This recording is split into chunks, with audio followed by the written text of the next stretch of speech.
Livro de Gênesis. Nossa, me traz um novo, Senhor. Olha que são Livro de Gênesis, capítulo 2, versículo 4. Dando continuidade à nossa série e no princípio.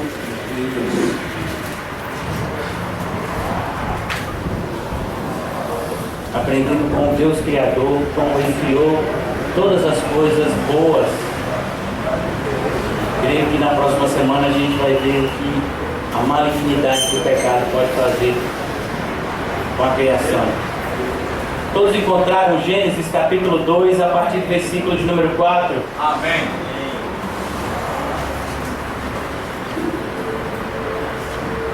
Diz o seguinte: esta é a gênese dos céus e da terra quando foram criados. Quando o Senhor Deus os criou, não havia nenhuma planta no campo, pois ainda nenhuma erva no campo havia brotado, porque o Senhor Deus não fizera chover sobre a terra e também não havia homem para lavrar o solo. Mas uma neblina subia da terra e regava toda a superfície do solo. Então formou o Senhor Deus o homem do pó da terra e lhe soprou nas narinas o fôlego de vida, e o homem passou a ser alma vivente.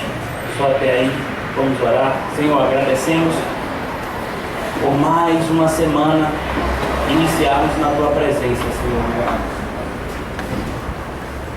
Confiamos, Senhor, que se estamos aqui nessa manhã, é pelo Teu chamado eficaz, pela Tua graça soberana, Senhor, pelo Teu amor incondicional.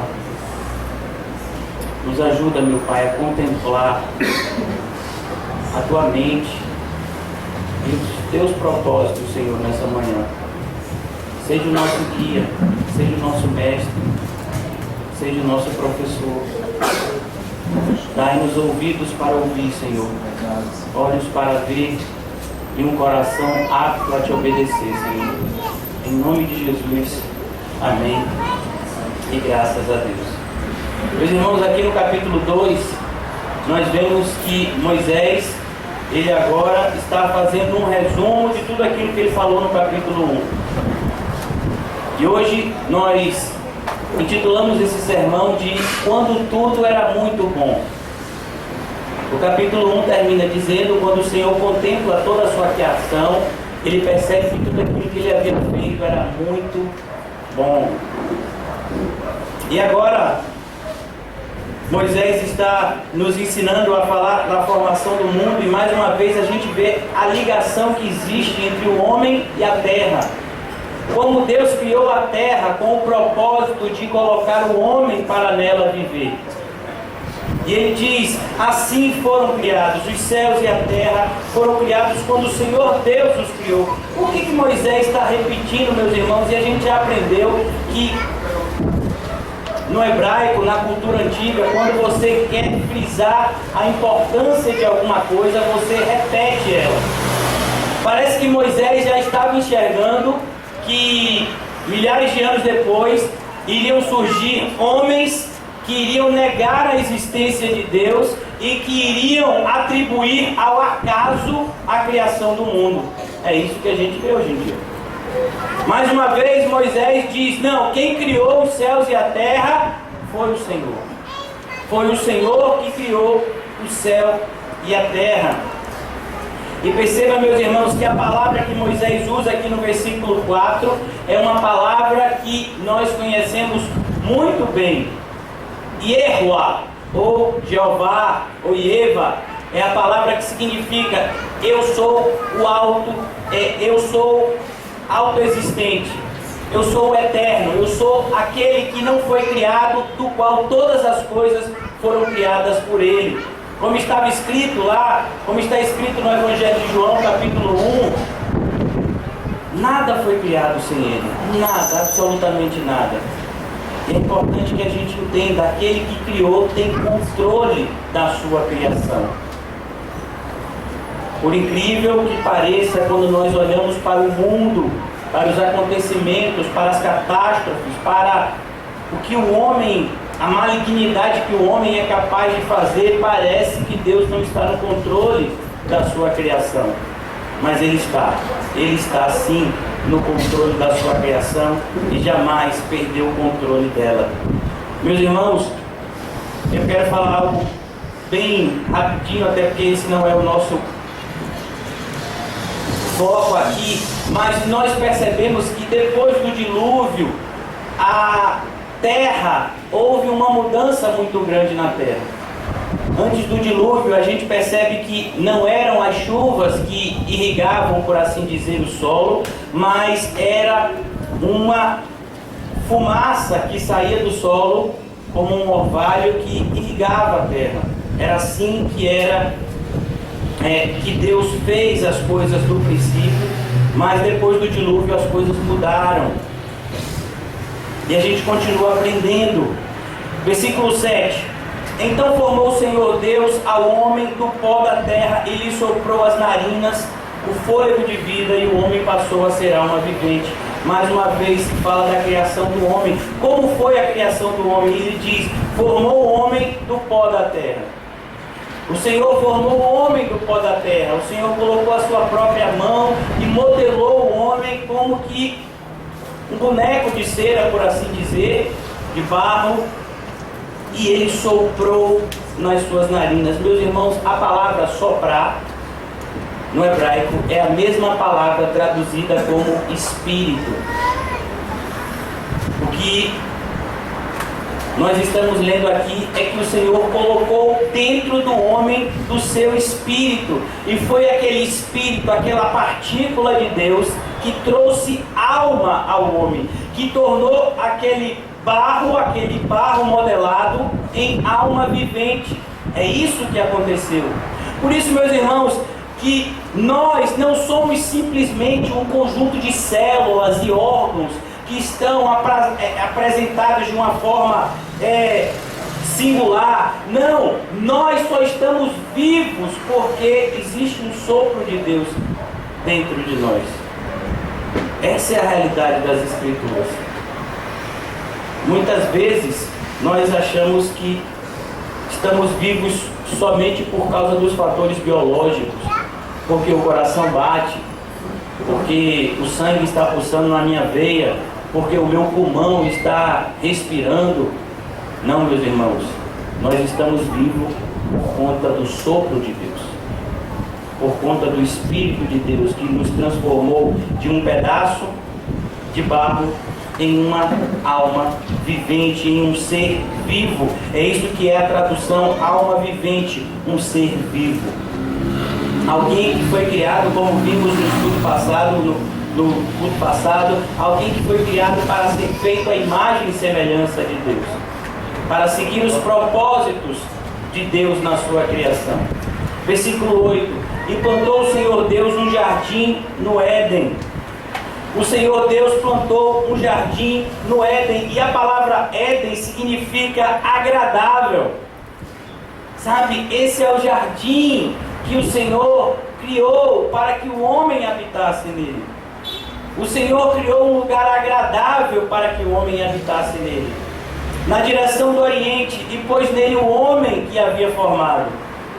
Do solo fez o Senhor Deus brotar toda sorte de árvores agradáveis à vista e boas para alimento, e também a árvore da vida no meio do jardim, e a árvore do conhecimento do bem e do mal. Agora, meus irmãos, a criação de Deus começa a tomar contornos a respeito do seu verdadeiro plano. Deus havia criado o homem, Deus havia criado o Éden, um lugar agradável, até no seu nome, Éden significa agradável. Colocou o homem lá, colocou todo tipo de árvores frutíferas, criou um lugar maravilhoso para que o homem vivesse lá, mas o Senhor colocou no meio duas árvores, a árvore da vida e a árvore do conhecimento do bem e do mal. Aqui nós vemos, meus irmãos, que o Senhor Deus sempre teve o propósito de nos provar, para depois então sermos aprovados. Aqui nós vemos a primeira aprovação que verdadeiramente o homem teve que passar: a árvore do conhecimento do bem e do mal. Versículo 10: e saía um rio do Éden para regar o jardim, e dali se dividia, repartido em 4 braços. O primeiro chama-se Pison, que é o que rodeia a terra que havia lá, onde há ouro. O ouro dessa terra é bom. Também se encontra lá o bidélio e a pedra do ônix. O segundo rio chama-se Gion, e é o que circunda a terra de Cuxi. O nome do terceiro rio é o Tigre, é o que corre pelo oriente da Síria. E o quarto é o Eufrates. Meus irmãos, nós estamos vendo aqui o que os geólogos chamam de o crescente fértil. Os estudiosos atribuem a este lugar como a origem do homem. Mesmo aqueles que não acreditam em Deus dizem que a vida começou nessa região, entre esses 4 rios aqui, e recebeu esse nome de crescente fértil porque ele faz como que uma lua quando está crescendo. Perceba como a Bíblia ela é perfeita. Por mais que o homem tente ir contra ela, tudo que ele vai conseguir é se render a ela. Nós vimos a história de um dos homens mais eruditos da sua época, que era C.S. Lewis. Ele era um dos professores mais renomados, da faculdade mais renomada do mundo na época, que era a faculdade de Oxford, e é até hoje. E ele era um ateu convicto.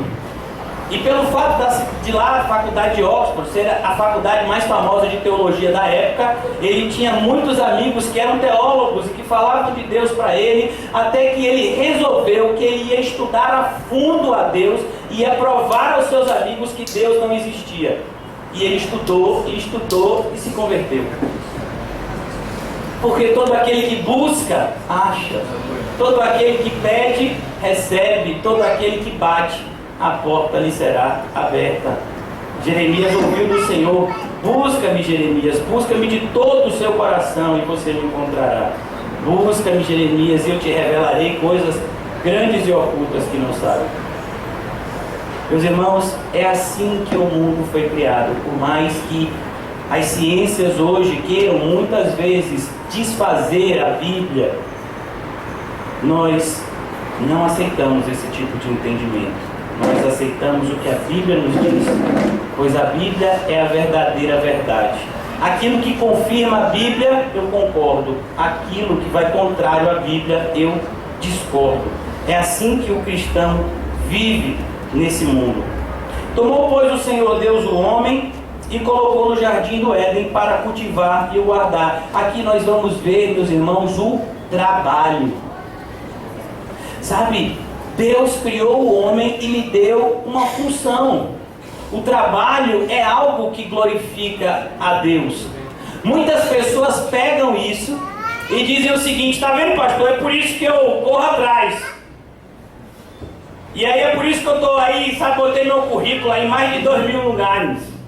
E eu estou correndo atrás porque está lá escrito na Bíblia que o trabalho glorifica o homem, e Deus criou a gente para trabalhar, e eu suor do rosto, e aí como é que vai ser? Meus irmãos, sejam sinceros, a maioria das pessoas não quer trabalho, quer dinheiro. Trabalho tem muito. Aqui mesmo, se você quiser trabalhar, meu irmão, eu garanto, arranjo para você trabalho 7 dias por semana. Tem muito trabalho para ser feito aqui. A tal ponto do Senhor dizer que a seara é grande, mas poucos são os ceifeiros. As pessoas não querem trabalhar para Deus como Adão está trabalhando aqui. As pessoas querem trabalhar para si mesmas. As pessoas querem obter recursos para satisfazer os seus próprios deleites. Essa é a realidade que a gente vive hoje em dia. As pessoas não estão atrás de trabalho, elas estão atrás de dinheiro. Tanto que você diz assim: rapaz, eu tenho dinheiro para lhe dar, você quer trabalhar? Não, se você vai me dar o dinheiro, então eu não preciso trabalhar, eu preciso gastar o dinheiro. Por isso, meus irmãos, que não sejamos hipócritas. É uma das coisas que Deus mais abomina, é a hipocrisia. Que possamos admitir diante de Deus as nossas fraquezas e dizer: Senhor, não é atrás de trabalho que eu estou atrás, não, Senhor, é atrás de dinheiro. Ó, Senhor, ajuda meu coração, me ajuda a confiar mais em Ti, Senhor. Meus irmãos, a Bíblia diz: quer comer, quer comais, quer bebais, façais todas as coisas para a glória de Deus. Esse é o propósito da nossa criação. Existe muita coisa a ser feita para a glória de Deus, mas a grande questão é que a maioria dessas coisas, a recompensa não é imediata. A recompensa é no mundo por vir. Paulo diz: eu sei em quem eu tenho crido e Ele é poderoso para guardar o meu depósito até aquele dia. Tem um monte de gente que diz que está sacando o seu depósito aqui na terra. E eu conheci um pastor que dizia assim: Senhor, se eu tenho crédito no céu, eu quero fazer um saque hoje, né? Manda aqui uns anjos para cá, faz assim, faz assado. Meus irmãos, não é assim. Nosso galardão nós receberemos da mão do Senhor naquele dia. Trabalhar para Deus é o melhor ofício que um homem pode ter aqui na terra. Mas tenha certeza que para trabalhar para Deus você vai ter que ter algumas características que nenhum homem quer ter. Para trabalhar para Deus você precisa ser discípulo de Cristo. E para ser discípulo de Cristo você precisa fazer 3 coisas bem básicas: renunciar a tudo, tomar a sua cruz e seguir a Jesus. Nós não trabalhamos para Deus do jeito que queremos, nós trabalhamos para Deus do jeito que Ele manda. Por exemplo, meus irmãos, quando uma pessoa é contratada pela McDonald's e ela se acha uma exímia cozinheira, e ela chega lá e vai preparar um Big Mac, né? Como dizem as minhas filhas, eu quero um Big Mac. E ela vai preparar um Big Mac. Ela não vai preparar um hambúrguer do jeito que ela prepara em casa. Porque o jeito que a McDonald's prepara um hambúrguer é totalmente diferente do jeito de que uma dona de casa faz ele na sua casa. Então ele não pode chegar: não, mas o jeito que eu faço lá em casa é muito mais gostoso. Então pronto, então vai lá para sua casa e receba o dinheiro da sua casa. Aqui faz o hambúrguer do jeito que a franquia manda. A mesma coisa em relação a Deus. A gente não faz as coisas do jeito... Olha, Deus, vou dizer o seguinte: o Senhor está dizendo que eu tenho que fazer a sua obra com amor, mas eu não tenho amor não, vou fazer a sua obra se o Senhor não quiser, viu? Como assim? Então é melhor que você não faça. Fazer as coisas da maneira errada é melhor não fazer. Por isso, meus irmãos, que a gente vê Adão aqui recebendo uma atribuição. O Senhor diz para ele: olhe, eu quero que você cultive, eu quero que você guarde. Como? Do jeito que eu estou mandando. Ah, Senhor, eu não estou afim de fazer isso, eu estou afim de fazer outra coisa. Não, meus irmãos, não. Nós precisamos fazer as coisas do modo de Deus. Esse é o único modo a ser feito. É um modo que é bom, é um modo que é correto. É assim que se trabalha, fazendo as coisas da forma que Deus nos ensina pela sua palavra. E o Senhor Deus lhe deu esta ordem: de toda árvore do jardim comerás livremente. Percebam, meus irmãos, como Deus é bom. Sabe, como Deus providencia o nosso sustento. Por isso que, como nós falamos na semana passada, não se preocupe com o que é a vez de comer e com o que é a vez de vestir. É Deus que vai providenciar todas as coisas. Não foi Ele que criou você. Você não é um filho dele. A sua obrigação é obedecer a Ele, fazer todas as coisas para a sua glória. E Ele irá te sustentar, Ele irá te prover, Ele irá te proteger, Ele irá te guiar. Deus fará todas as coisas que Ele prometeu que faria por aquelas pessoas que Ele criou, por aquelas pessoas que Ele chama de filho. Ele disse: coma livremente. Sabe, meus irmãos, aqui eu quero dar uma paradinha para a gente combater mais uma vez algo que a gente sempre tem combatido aqui e vamos continuar combatendo, que é o legalismo. A maioria das pessoas que chega na igreja evangélica hoje em dia, chega com aquela ideia de que não pode isso, não pode aquilo, não pode aquilo outro, não pode, não pode, não pode. E Paulo tratou desse assunto quando escreveu aos Coríntios, e ele diz: eu posso todas as coisas. O Senhor disse: você pode comer livremente de todas as árvores do jardim. O cristão, ele não é proibido a fazer absolutamente nada. Mas ele diz: eu não me deixarei dominar por essas coisas. Eu farei não aquilo que eu quero fazer, mas aquilo que convém que eu faça. Ele diz: eu posso todas as coisas, mas nem todas me convêm. Nem todas vão glorificar a Deus, nem todas vão produzir crescimento espiritual na minha vida, nem todas irão me aproximar de Deus como eu preciso me aproximar dele. Por isso, meus irmãos, nós precisamos continuar combatendo a religiosidade. A religiosidade escraviza, a religiosidade tira a glória de Deus. Por quê? Porque as pessoas começam a se achar melhores do que as outras porque não fazem determinadas coisas.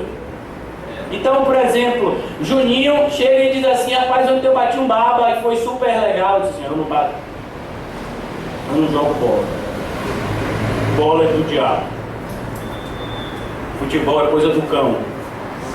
Sabe, no meu caso deve ser mesmo, porque eu sou ruim, né? Então Deus não me criou com esse propósito. Mas para algumas pessoas vai ser um modo de se divertir, e isso não é pecado.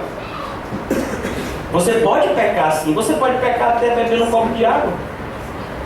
Você tem que tomar cuidado com tudo que você faz na sua vida. Agora precisamos tomar cuidado também com esse espírito de religiosidade que nos assola, que quer nos aprisionar, que quer nos colocar em um molde, que quer fazer de nós clones uns dos outros. E não foi com esse propósito que Deus nos criou. Deus disse: olha, eu quero que você coma livremente. Ah, Senhor, mas eu posso fazer isso? Eu posso fazer isso? Meus irmãos, se uma das coisas que Deus dá ao homem é a palavrinha sabedoria, o que vai dizer se você pode ou deve fazer isso ou aquilo? A sabedoria de Deus. Ah, mas eu estou sem ela, então peça que Ele dá livremente e não joga na nossa cara aquilo que Ele nos dá, como está escrito lá no livro de Tiago. Por isso, meus irmãos, que nós venhamos a tomar muito cuidado com a religiosidade que nos assedia de perto.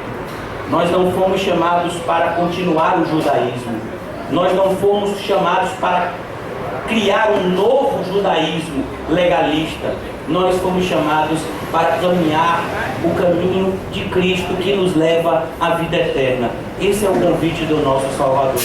Por isso, tomemos cuidado com a nossa visão e o nosso pensamento preconceituoso em muitos momentos. E nós venhamos cada vez mais a buscar fazer as coisas como Deus fala e não como a gente acha que tem que ser feito. Ele diz: coma livremente, mas, olha, tem um negócio aqui que é proibido. Tem. Pastor, o que é que eu preciso fazer para entrar na igreja? Eu digo: só tem uma coisa que você tem que deixar do lado de fora quando você vir para a igreja: o pecado. Esse, meu irmão, esse é problema. Esse realmente não tem como aliviar para o lado dele. É por isso que tem o grupo dos legalistas e tem o grupo dos libertinos. Os libertinos são aqueles que dizem assim: não, que nada, rapaz. Deus morreu na cruz, então aonde abundou o pecado, superabundará a graça de Deus. Quanto mais eu pecar, maior vai ser a graça. E eles convertem a graça do Senhor, e eu vou usar uma palavra forte, em desgraça, que é falta de graça.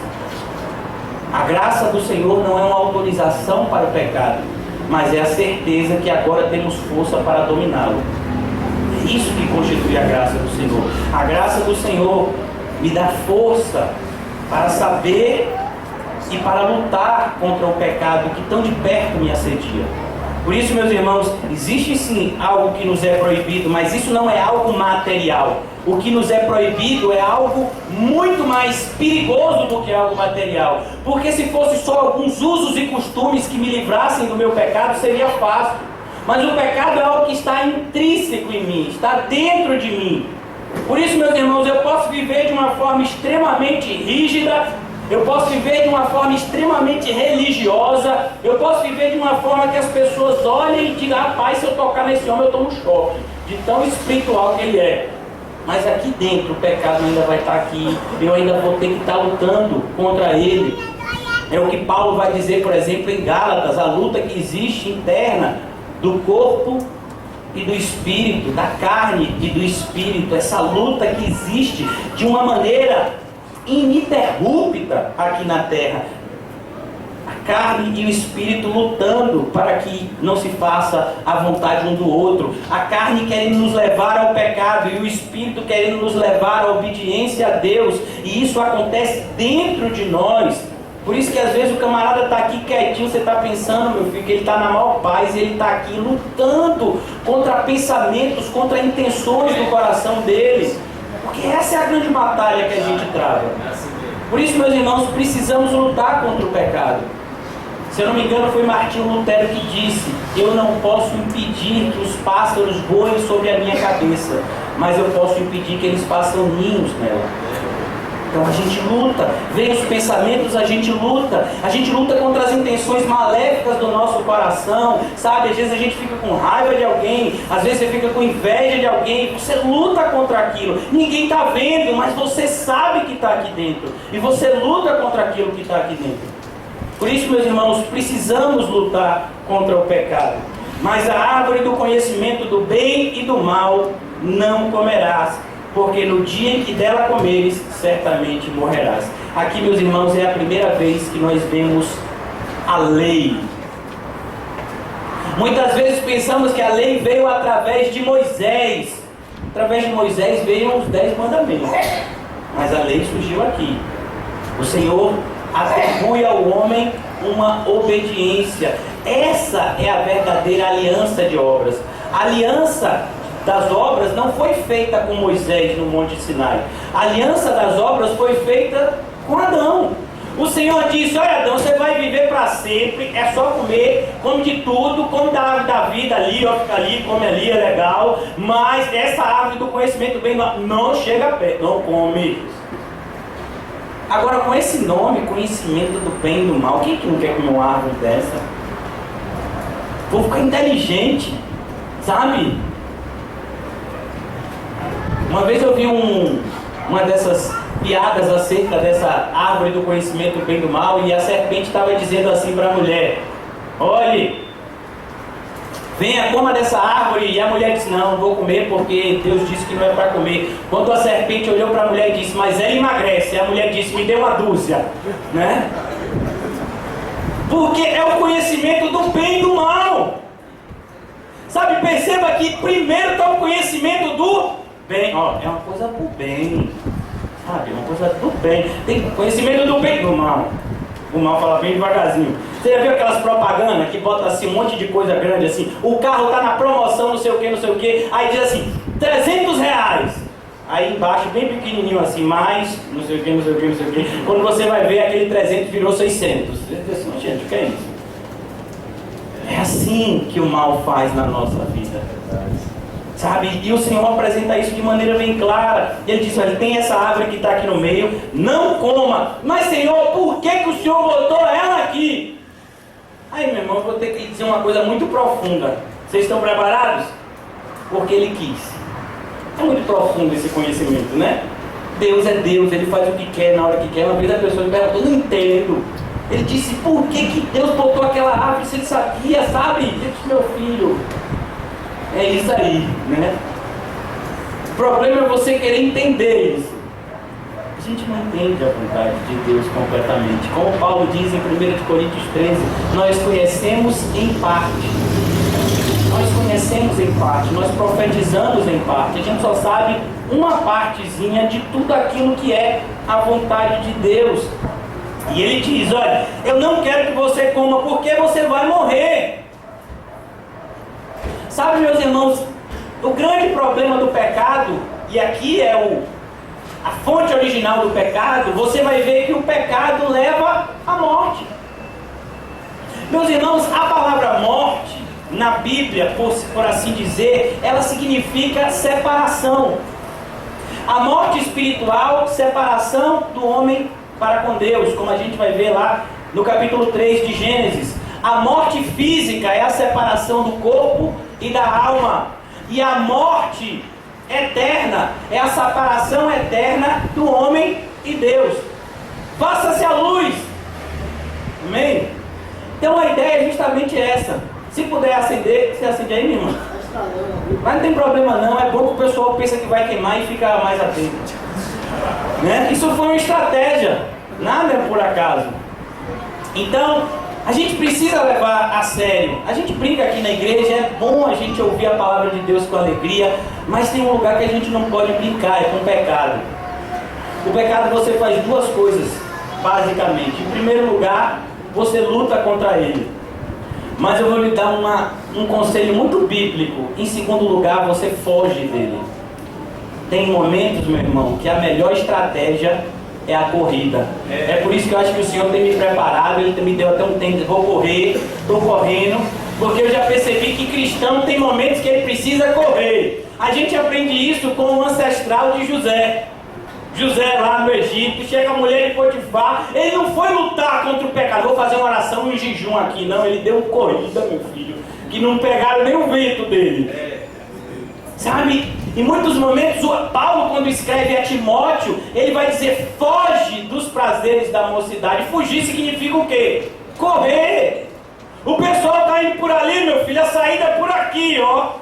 Tinha um desenho quando eu era pequeno, né, isso já no século passado, né, que dizia saída pela direita, não era um negócio assim? Então, é assim que a gente luta contra o pecado. É o que o Senhor está dizendo aqui, está vendo essa árvore aqui? Eu não quero que você coma do fruto, eu quero que você fique longe dela. Por quê? Porque no dia que você comer do fruto, você vai morrer. Meus irmãos, esse é o grande problema da igreja hoje em dia, a falta de fé. A gente tem fé muitas vezes para acreditar que o Senhor é meu pastor e nada me faltará, mas a gente não tem fé para acreditar que Deus lança no inferno aquele que não lhe obedece. Por isso que hoje em dia tem sido cada vez mais disseminada uma ideia, né, uma teologia chamada de universalismo. Segundo essa ideia desenvolvida por alguns pastores nos Estados Unidos, o principal pastor que fala desse assunto é um pastor chamado Rob Bell.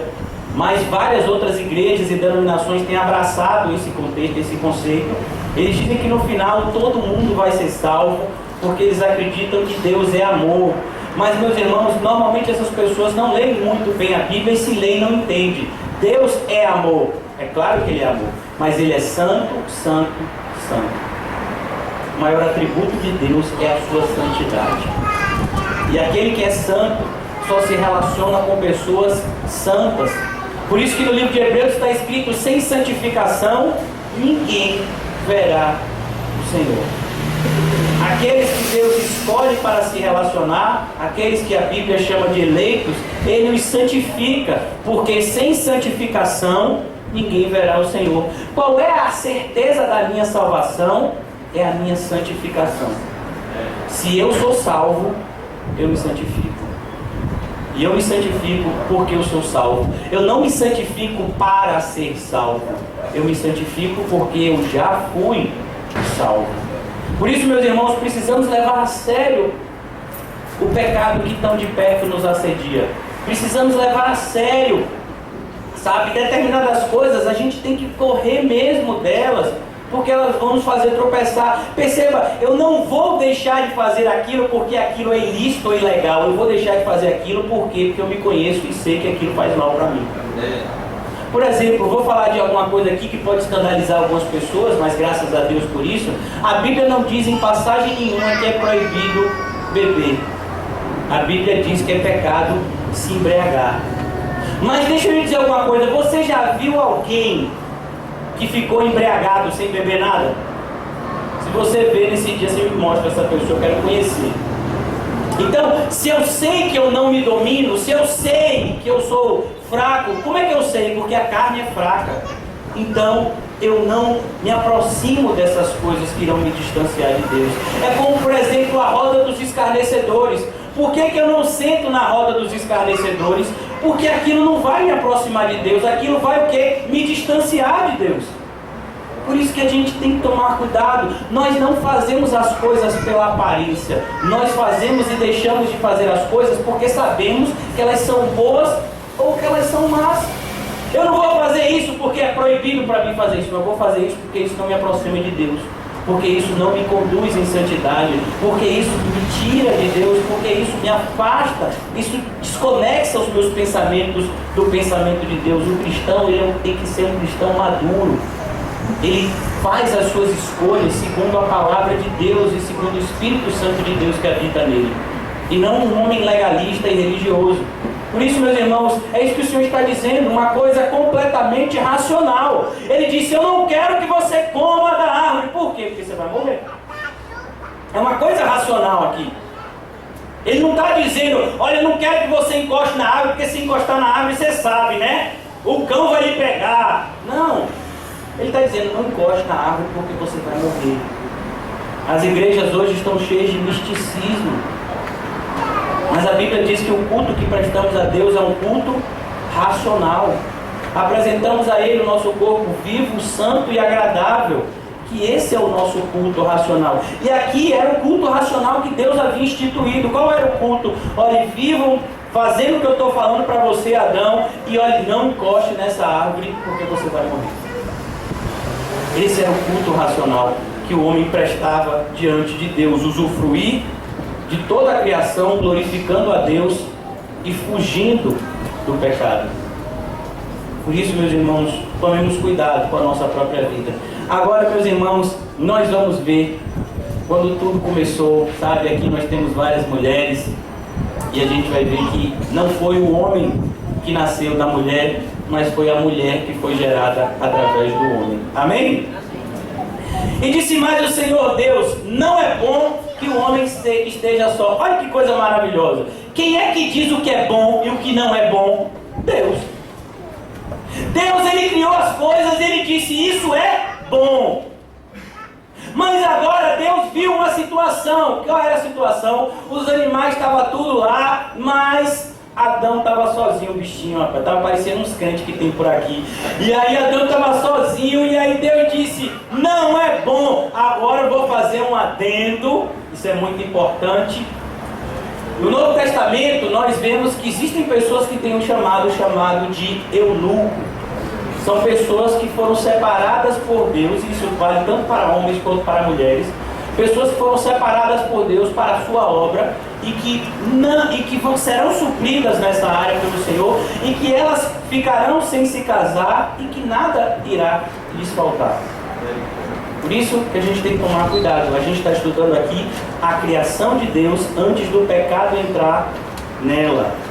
Mas perceba que hoje existem pessoas que não se casam. A gente tem um exemplo disso, o próprio apóstolo Paulo, e não lhe faltou absolutamente nada. Nem ficar solteiro e nem se casar é bênção ou maldição. A bênção é fazer o que Deus quer, e a maldição é fazer aquilo que Deus não quer. Então, se Deus quer que você case e você diz assim, não, eu não quero casar, isso vai ser uma maldição na sua vida. Provavelmente você vai ter muitas quedas. Mas se Deus disser, eu não quero que você case, e você insistir nisso, você vai ter problemas também. Então o importante é estar sempre seguindo a direção de Deus. Amém? Amém? Mas aqui no caso de Adão, tem alguém aqui com o nome Adão? Então graças a Deus, não tem. Esse foi o caso de Adão. E perceba, meus irmãos, toda essa brincadeira é para falar de algo muito sério. Perceba que quando Deus está falando de Eva, Adão não tinha ninguém por ele. Adão não tinha irmãos na fé. Ele não tinha família. Ele estava sozinho literalmente. Mas hoje em dia não. Hoje em dia uma pessoa pode não se casar e ao mesmo tempo não estar só. Tem irmãos, tem irmãs na fé. Tem tantas pessoas que precisam de ajuda sua, do seu carinho, do seu amor, do seu afeto. Então, hoje em dia, o homem não fica mais só, principalmente o cristão. Porque o cristão ele foi chamado para fazer parte de um corpo e não para ser uma célula isolada. Por isso que a gente preste atenção que o contexto aqui é diferente. Para que a gente não parta desse princípio aqui e acabe criando uma ideia de que aquele que não se casa está amaldiçoado. Não, não é isso. Aqui é porque literalmente o homem estava só. Não existia mais ninguém lá, nenhum ser humano perto de Adão. E o Senhor vai lá e diz, olha, não é bom isso. Não é bom. O homem deve estar em comunidade. Far-lhe-ei uma auxiliadora. É por isso, meus irmãos, que toda mulher ela tem que ser uma... Eu vejo as mulheres ficando meio chateadas comigo, né? Senhor Deus, dá paciência para as coitadinhas, amém? Far-lhe-ei uma auxiliadora que lhe seja idônea. Meu irmão, a palavra idônea significa uma pessoa que seja igual. Perceba, meus irmãos, que tanto o machismo quanto o feminismo, eles surgiram em um lugar chamado inferno. A Bíblia não é machista e a Bíblia também não é feminista. A Bíblia é bíblica. Por isso, a mulher não está em um grau de inferioridade em relação ao homem.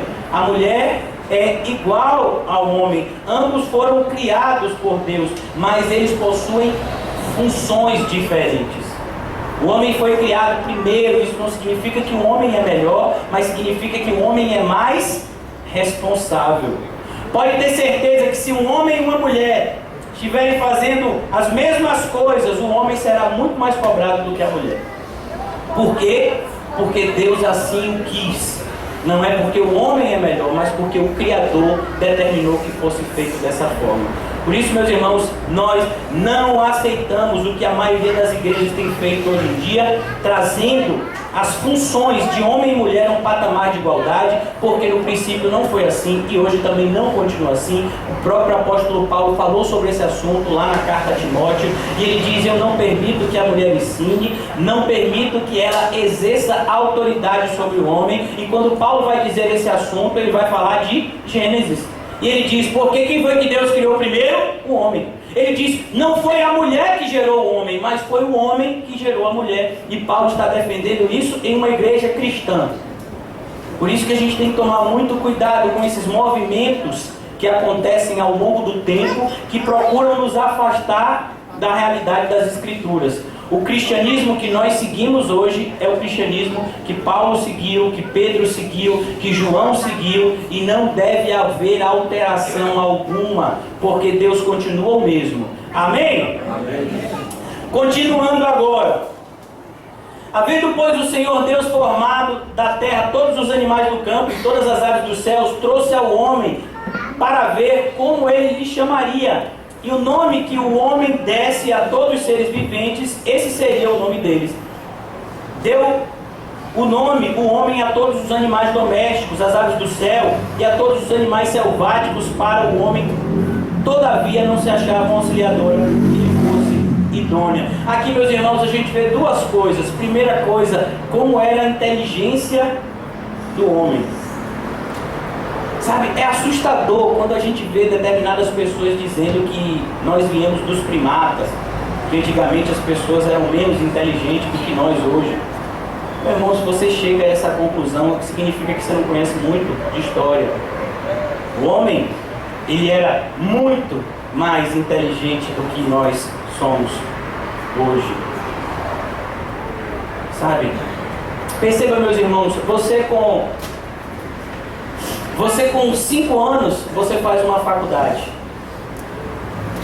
Sendo que hoje em dia a nossa faixa de vida é 70, 80 anos. O máximo que você consegue fazer é 1, 2 faculdades, 3 no máximo. Faz um doutorado, pronto, quando for já viu, morreu. Agora imagine uma pessoa que vive 900 anos. Quanto conhecimento você acha que uma pessoa dessa pode adquirir? Por isso, tome cuidado quando você trouxer os conceitos mundanos para dentro da Bíblia. A Bíblia normalmente vai nos apresentar conceitos que vão nos mostrar que o mundo que a gente vive está cheio de erros. Por isso que a gente tem que tomar cuidado como é formado nossa cosmovisão. Então, meus irmãos, ele continua, mas o propósito de Deus, além de demonstrar, aqui a gente percebe a sabedoria de Adão, é perceber que Adão precisava entender que Deus havia criado ele em uma forma superior em relação aos animais.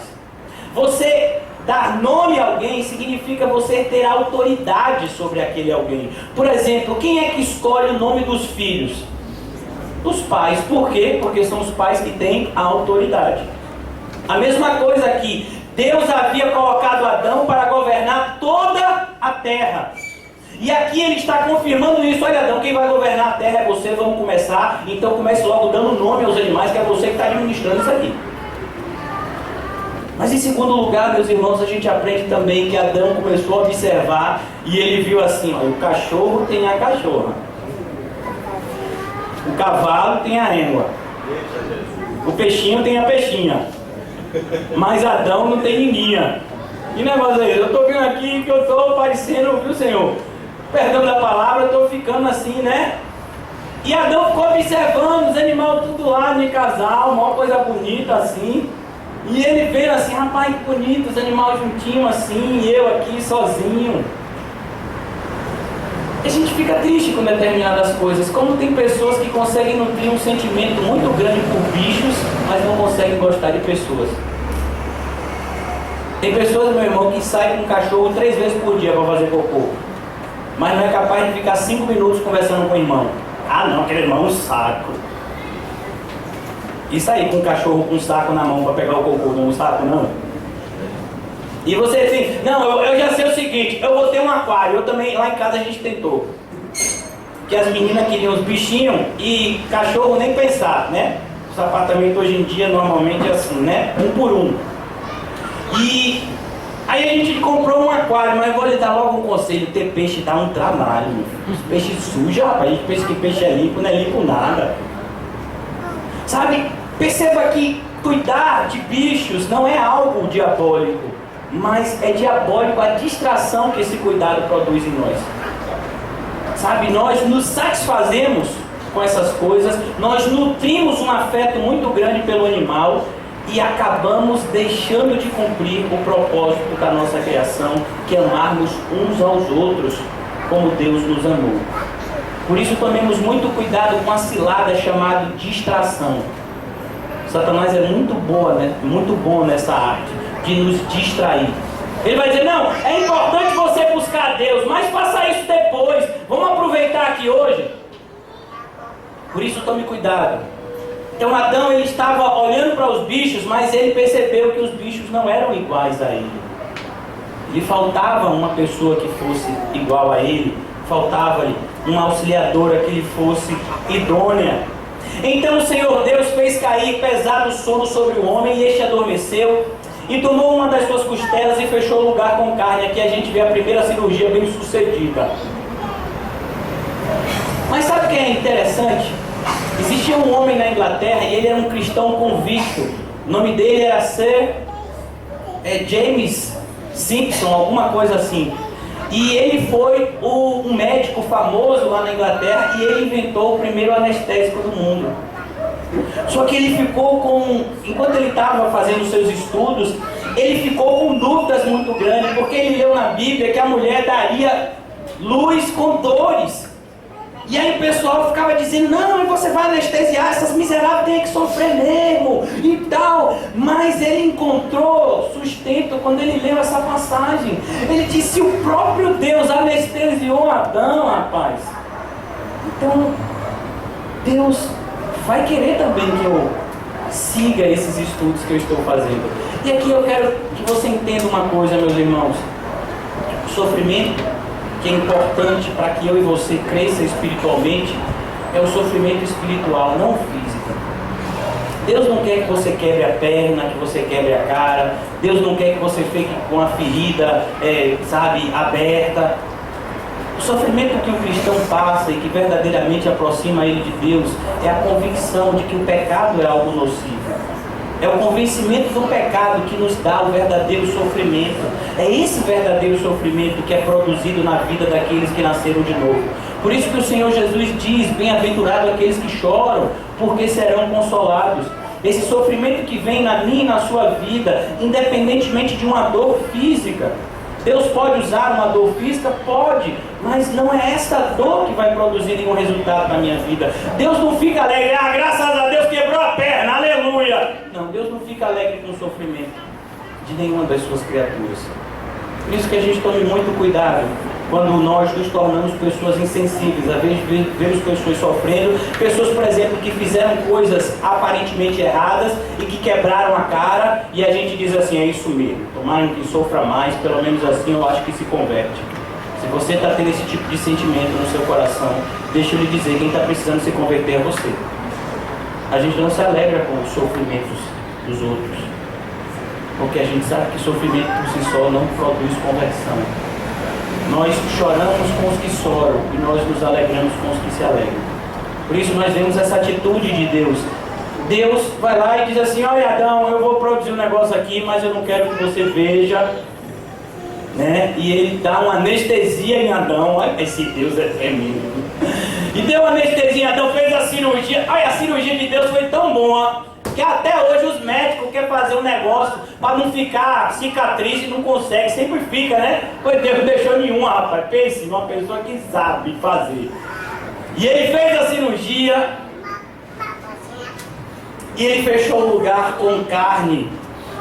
E a costela que o Senhor tomara do homem transformou-a numa mulher e lhe a trouxe. Olha que coisa. Deus fez uma mulher e trouxe. Então, meu filho, deixa eu lhe dar um conselho, né? Para aqueles que estão esperando as suas vasas. Deus vai trazer.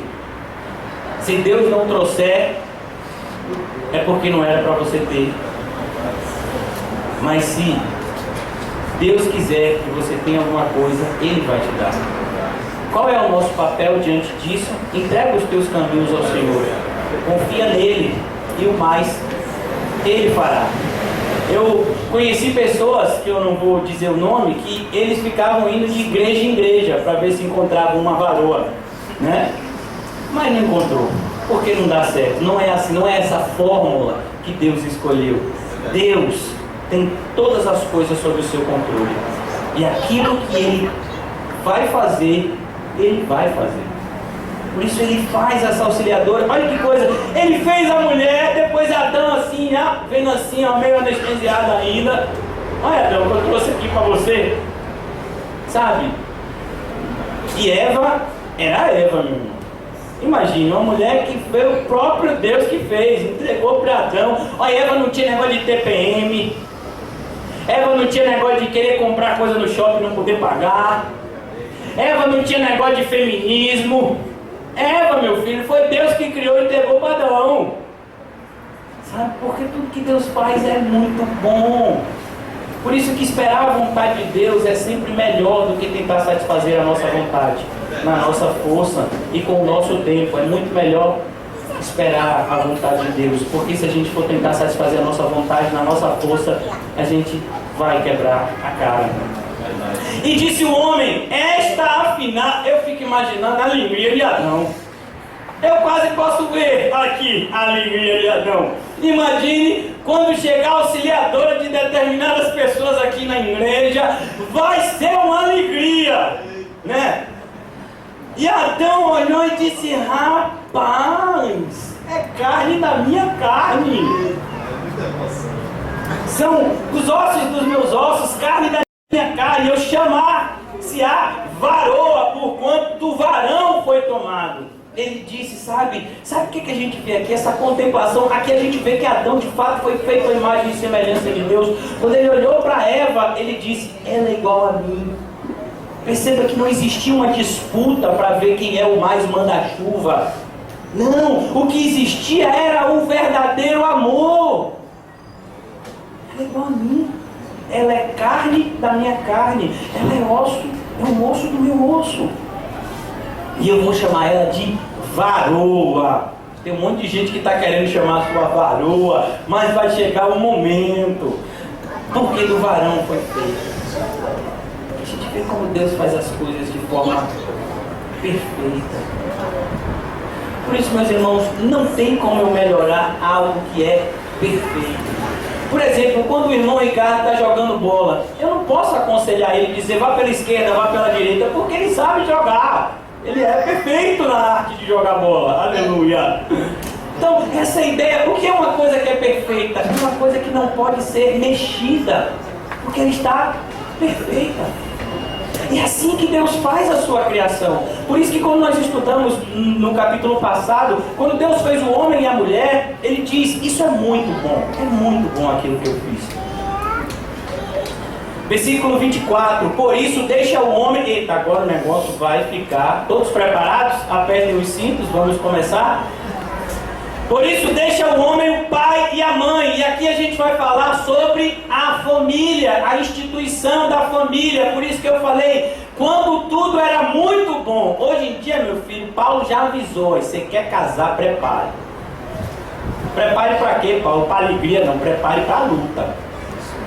Casamento é luta, filho é luta, sabe? Todas as coisas na nossa vida, depois do que aconteceu em Gênesis capítulo 3, são uma luta. No mundo tereis aflições. Paulo chega a dizer: em tudo somos atribulados, e o casamento não está excluído disso. O casamento vai ter também tribulação. Por isso aquele pessoal que quer se casar achando que é filme romântico, cuidado, viu? Você vai ver que em determinados momentos parece filme de terror. Mas tudo é possível aquele que crê. Aleluia! E aquele que perseverar até o fim receberá a coroa da vitória. Por isso deixa o homem pai e mãe. Mas deixa eu lhe dizer uma coisa: quem é o pai de Adão? Quem é a mãe de Adão? Por que está escrito isso aqui? Porque Adão e Eva iriam originar outras pessoas. Caim, Abel, Sete. E ele precisava ensinar o que Deus havia ensinado para ele. Por isso, meus irmãos, muitas coisas que nós aprendemos aqui na igreja, na maioria das vezes, a gente pratica algumas coisas, a gente não vê problema nenhum. Algumas coisas, muitas vezes, a gente não está falhando naquela área, não tem um problema naquela área. Mas é importante que você saiba aquilo para aconselhar outras pessoas. Por exemplo, uma pessoa, a gente está aqui falando de casamento, aí tem gente dizendo: não, eu não vou me casar, então eu vou sair daqui porque isso não me interessa. Devia lhe interessar, toda a palavra de Deus deve lhe interessar, porque toda a palavra de Deus é importante. Talvez você não seja casado, mas com certeza você deve conhecer alguém que é. E talvez essa pessoa que é casada se aproxime de você e te pergunte determinadas coisas, e a única maneira de você ajudar aquela pessoa é através da palavra de Deus, porque ela é inerrante, porque ela é eficaz, porque ela é apta para nos fazer preparados para toda boa obra. Amém? Por isso deixa o homem o pai e a mãe e se une à sua mulher. Isso é o casamento. O que é o casamento? É quando o homem deixa o seu pai e a sua mãe, e vice-versa, a mulher deixa o seu pai e a sua mãe, e eles se unem e formam agora uma nova família. Mas não é muitas vezes o que a gente tem visto hoje em dia. O pessoal chega dizendo assim: você casou comigo ou com minha mãe e meu pai, viu? Você não casou comigo sozinho, ou com minha mãe, ou comigo sozinha. Não, meus irmãos. O Senhor disse que aquele que se casa, ele agora constitui uma nova família. Um dos grandes problemas que existem no matrimônio hoje em dia é a interferência de outras pessoas. Sabe? Problema de marido e mulher, quem resolve é Deus. Não é o acaso e não são os outros, mas é Deus. Se eu vejo uma pessoa que é casada e está passando por dificuldades, a primeira coisa que eu tenho que fazer é orar por ela. Porque só Deus pode ajudar. Só Deus pode ajudar. Por isso, eles vão ser agora uma só carne. Perceba que eles não são um só espírito. Eles são uma só carne. Isso vai falar que as obrigações do homem para com a mulher são obrigações terrenas. Aquilo que é carne, quem é nascido da carne é carne. Quem é nascido do espírito. Sabe por que eu vou dizer isso? E hoje em dia nós temos presenciado na igreja cristã um fenômeno chamado, quem chamou esse fenômeno desse nome fui eu mesmo, familiolatria. Vivemos a idolatria da família, aonde as pessoas elas fazem tudo para manter a sua família, até se afastar de Deus. Mas a realidade bíblica é outra. Eu quero que vocês abram comigo em 1 Coríntios capítulo 7, de forma bem rápida. Até porque eu não sei se vocês foram informados, hoje é um culto especial e é um culto de duração de 6 horas. Vocês foram informados disso? Graças a Deus, que bom que vocês já foram informados. 1 Coríntios 7.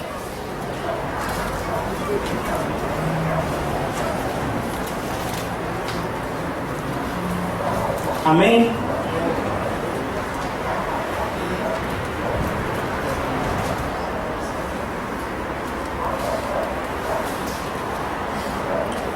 Versículo 10. Ora, aos casados ordeno eu, mas o Senhor, não eu, mas o Senhor, que a mulher não se separe do marido. Se porém ela vier separar-se, que não se case ou que se reconcilie com o seu marido, e que o marido não se aparte da sua mulher. Aos mais digo eu, não o Senhor, se algum irmão tem mulher incrédula e ela consente em morar com ele, não a abandone. E a mulher que tem um marido incrédulo e este consente a viver com ela, não deixe o seu marido. Porque o marido incrédulo é santificado no convívio da esposa, e a esposa incrédula é santificada no convívio do marido crente. De outra sorte, os vossos filhos seriam impuros, porém agora são santos. Mas, se o descrente quiser apartar-se, que se aparte. Em tais casos, não fica sujeito à servidão, nem o irmão, nem a irmã. Deus vos tem chamado à paz. Pois como sabes, ó mulher, se salvarás o teu marido? Ou como sabes, ó marido, se salvarás a tua mulher? É isso que a Bíblia nos ensina. Muitas pessoas dizem, não, eu deixei de ir para a igreja, eu deixei de buscar Deus, porque senão eu ia perder meu casamento. Pô, meu filho, você já perdeu, foi até sua alma, não foi nem só o casamento. O primeiro mandamento é: ouve, ó Israel, o Senhor nosso Deus é o único Deus. E amarás o Senhor teu Deus de todo coração, alma, força e entendimento. Lucas 14, a partir do versículo 25, o Senhor Jesus vai dizer: olhe, todo aquele que ama o seu pai e a sua mãe, a sua mulher, os seus filhos e filhas, os seus irmãos e irmãs e a sua própria vida mais do que a mim, não é digno de mim. Por isso, meus irmãos, precisamos tomar cuidado a ir além do que a Bíblia nos diz. A Bíblia diz que seremos uma só carne. E a carne, ela pode muitas vezes se separar com dano, mas pode se separar. Por exemplo, antigamente, chega aqui meu irmão Luiz. Meu irmão Luiz, ele foi um soldado de guerra. E ele lutou, na guerra. E antigamente, quando você tinha algum ferimento de guerra, o que é que se fazia, uma vez que não tinha, hoje em dia a medicina que tem hoje, normalmente precisava você amputar a perna. Então, meu irmão Luiz, você vai ter que perder sua perna. Tomou uma bala aí, vou ter que tirar, e eu corto a perna do irmão Luiz. O irmão Luiz vai morrer por causa disso? Mas ele vai sofrer, e ele vai passar a vida toda sem a perna dele. Pode sentar, meu irmão, glória a Deus pela sua vida. Então, se houver essa separação, com certeza vai haver sofrimento. Separação nunca é algo fácil. Tirar a carne da carne não é algo fácil. Mas você tira a carne da carne e você sobrevive. Mas se o seu espírito não tiver no Senhor, você não tem possibilidade de salvação. Por isso que tem gente que diz assim: meu coração está na igreja, mas sabe como é? Deus disse que eu tenho que, em primeiro lugar, conservar o meu marido. Onde foi que está escrito isso na Bíblia? Só se for na Bíblia do cão. Porque na Bíblia de Deus, em primeiro lugar, está Deus. Por isso que o Senhor disse: vocês vão ser uma só carne. Não disse: vocês vão ser um só espírito. Vocês são uma só carne. Tem uma ligação, não pode se romper de qualquer jeito, e se romper vai ter dano. Mas vocês têm espíritos separados. E é o espírito que dá o vigor, que dá a vida à alma. E é a alma que se apresentará diante de Deus naquele dia. Esse corpo aqui nós vamos receber um novo corpo. E aquelas pessoas que acreditam, imagina, tem gente na igreja que acredita em alma gêmea. Pastor, fulano é minha alma gêmea. E minha irmã, você precisa primeiro se converter. Porque na Bíblia não tem alma gêmea. Depois que morrer, não tem esse negócio de marido e mulher, todo mundo irmão. Então quer dizer que lá eu não vou estar com minha esposa? Não vai estar não, meu filho, lá é todo mundo irmão. Mas será que a gente vai conseguir viver desse jeito? Vai, e vai ser muito bom. Porque o que Deus tem preparado para a gente é infinitamente melhor do que o que a gente vive aqui. É isso que a gente vê quando a gente estuda o livro do Apocalipse.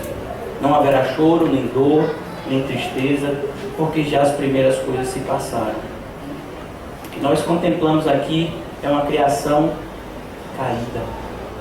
O que nos espera lá é infinitamente melhor do que qualquer coisa que a gente possa passar aqui na terra. Por isso, tome muito cuidado com essa idolatria pela família, com a idolatria por um ente querido, pessoas que fazem tudo pelos seus filhos. Eu tenho aprendido isso pessoalmente. O meu amor pelos meus filhos, ele é testificado pela minha comunhão com Deus. Se eu amo os meus filhos, eu preciso ter comunhão com Deus. essa é a herança que eu tenho que deixar para eles. Meu pai era um homem de Deus. O que adianta eu deixar muitos momentos de alegria se eu não deixar para ele a comunhão com Deus como merece?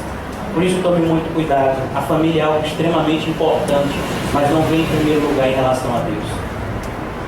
Nada e nem ninguém pode tomar o lugar do Senhor na nossa vida, nem aquilo que é lícito. Ora, um e outro, homem e sua mulher, estavam nus e não se envergonhavam. Perceba que existia o que nós chamamos de inocência. A maldade ainda não havia entrado no mundo. O homem conhecia o bem, mas não conhecia o mal. O homem conhecia o bem porque ele foi criado à imagem e semelhança de Deus, que é bom. Mas ele não conhecia o mal. Sabe o que eu quero que você entenda aqui? É que nós cristãos precisamos tomar muito cuidado com uma palavrinha que em determinados momentos parece muito interessante, que é a palavrinha esperteza. Às vezes a gente usa um jargão que diz assim: quando você vem com milho, eu já comi a pipoca, rapaz. Então você precisa se converter.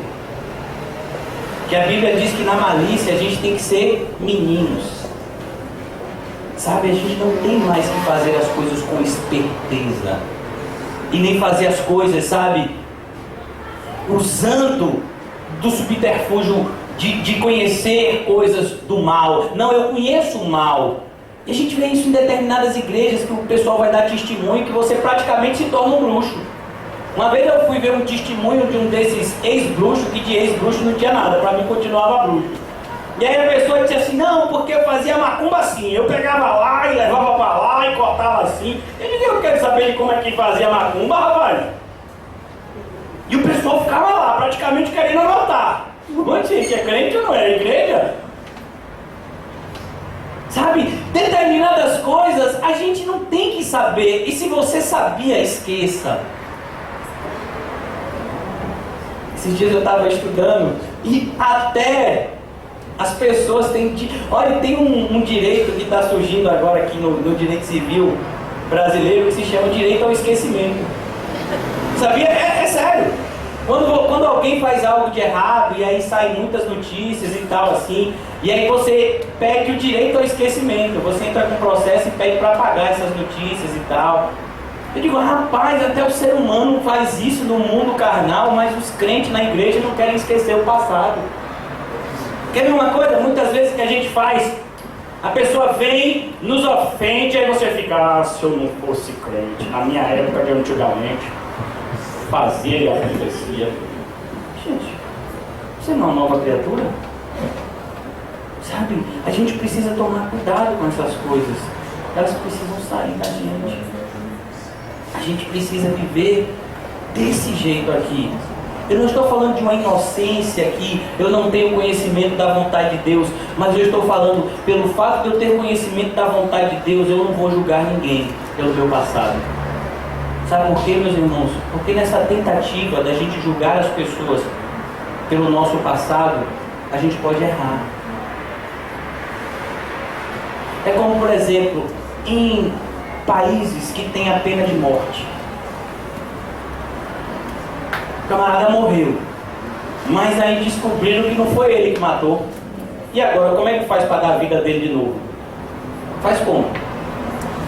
É a mesma coisa. Você tem quase certeza que essa pessoa fez isso com você, mas e se ela não fez? E se você só achou que aconteceu desse jeito, mas não aconteceu de fato desse jeito? Sabe, é por isso que a gente tem que ter muito cuidado. Hoje de manhã a gente estava vindo para cá e minhas filhas ontem elas ganharam brinquedos idênticos. E aí é um negócio de uns elásticozinhos que faz umas pulseirinhas. E aí a minha filha mais velha disse para a mais nova: meu pai, Maria pegou das minhas pulseirinhas e não sei o que, não sei o que. E eu perguntei para ela: você viu? Não, meu pai, é porque o meu tá menos agora. Mas você viu ela pegando? Mas meu pai, você viu? Se você não viu, você não pode acusar as pessoas. A mesma coisa somos nós. Nós cristãos muitas vezes agimos com tanta malícia. Não, eu tenho certeza que essa pessoa fez desse jeito. Olha. Ô meu filho, não tenha não. É melhor você passar como bobo do que você passar como ímpio. É por isso que algumas pessoas veem assim e dizem assim: o pastor me chamou bobo. É bobo ele, graças a Deus. Eu queria ser mais bobo ainda. Eu quero que o Senhor me transforme cada vez num bobo muito grande. Sabe? Judas vem até Jesus, dá um beijo nele e Jesus diz: amigo. Sabe? Será que Jesus era bobo? Não. Jesus não tinha malícia nenhuma. Ele era perfeito. Nesse sentido também.